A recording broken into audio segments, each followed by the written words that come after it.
Welcome to the channel, Silky's Closet. In today's video, I'm going to do a quick unboxing of the Canon Zoemini instant camera printer, and I'm going to do a how to use and review of it as well.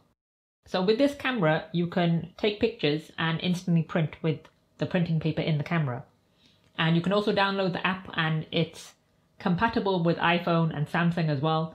Download the app and you can take photos with your phone and print it on the camera instantly. So I bought it because I have a vision board. I want to take pictures and put it on my vision board. And it's compatible with a lot of iPhones and iPads. So just check your compatibility of your device. Okay, let's quickly open it up.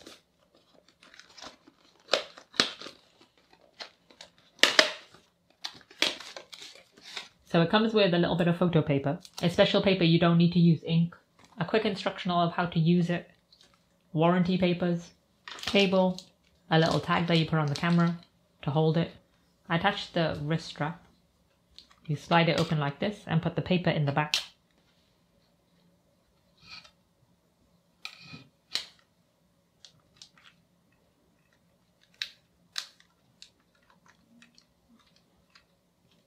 Okay, I'm gonna do a quick how to use of the Canon Zoemini S. There's a Canon Zoemini, and the other one you can't print the photos that are on your phone. You can only print the photos that you take with the camera. So I'm going to show you how to use the camera. Press the button, turn it on. All these LED lights are for a purpose. It shows you on the app what the different one means when it comes on. I don't have any printing paper in here at the moment. This is why it's flashing red. If you want to take a picture, you have to look through this lens. And there's two different picture sizes. One is the whole size of the paper, one is a bit smaller. This button is if you want to print the same picture again, you just press it as a duplicate button. And if you switch over here, it's for fill. So when you have it on the front and you're doing selfies, this is a mirror, all the lights will come on here. So you have a bit more lighting. And if you want to turn the light off, but I wouldn't recommend that because the picture quality is not that great. And you just press this button to take the picture. As soon as you press the button to take the picture, that's it. You can't check it. You can't see if it's okay. So it'll start printing automatically from here. This is where you put the paper in. You have a USB cable to charge the camera. On my laptop, I charge it. You can also put a micro SD card in here if you want to print out pictures. And you have to buy a specific type of paper. This is the one that they were showing in the app, so I bought it. And it's pretty expensive. It comes in a pack of 10. It has a code number.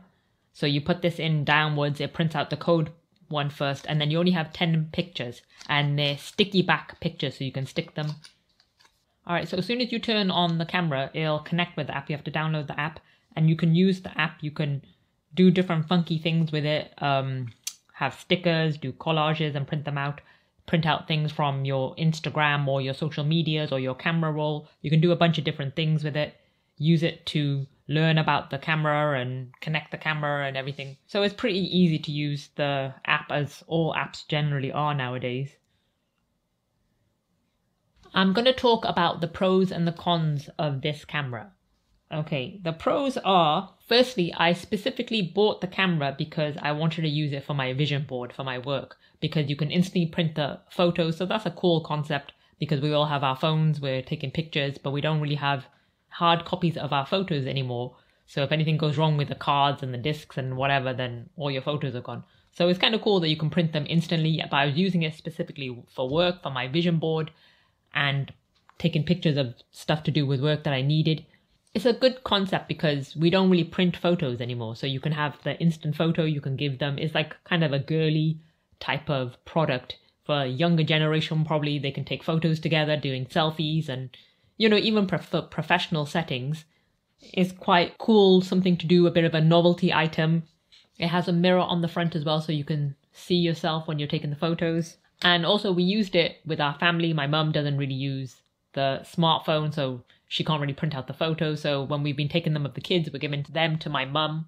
So it's kind of cool to give it to the elderly when they're not up to date with the tech and stuff. For her grandkids, picture of her grandkids. Also, my daughter likes her as well. She likes the novelty of it. She's taken the pictures and put them in her little possession box, so she got pictures of us, which is kind of cool, but it's an expensive kind of cool. This item, for the price, is not really worth it. So the cons are, the major con is that the photos are not that great at all. They're very unclear. It's really small, and compared to like we all got, you know, Samsung and iPhone, it's really not that great. So it's a major con that the photos, even for my vision board, are not that great. I can't really see the pictures on there. You don't really know what the picture's going to look like. There's no digital screen to look at it to see if it's good or bad. So as soon as you press the button, if it's not good, you're wasting paper. We wasted a lot of paper, and the paper's pricey. It runs out quickly and you can't check it. I remember my mum back in the day used to have a Polaroid camera, and back in the day that was like an advanced product, and I still think those pictures that my mum had then were better than these pictures now, and we're, you know, in 2021. The novelty of the item runs out quickly, and it's pretty pricey for the item. If you bought it as a gift for someone, I think you would be disappointed in it. I think the novelty would run out quickly because the pictures are not that great. You can do a bunch of things with them, but it's not really worth the price. I wouldn't recommend purchasing the item. And you also need a lot of natural light. We tried it in the house and it was still pretty dark. Maybe if you try it outside a bit more, even with natural light, it's still kind of dark, the photos. So in conclusion, I wouldn't really recommend this camera. It's kind of cool and nifty for like about 5 minutes, and then you kind of get bored. Even with using it for a specific reason, for work, I still don't really think it's worth purchasing. Maybe there's other ones that you can connect, which are probably better. Maybe have to check them out. But for the money, I don't know. I don't think it's that great. Thanks for watching Silky's Closet. All item details will be in the description. Any comments, leave it below. Give it a thumbs up and please subscribe to the channel.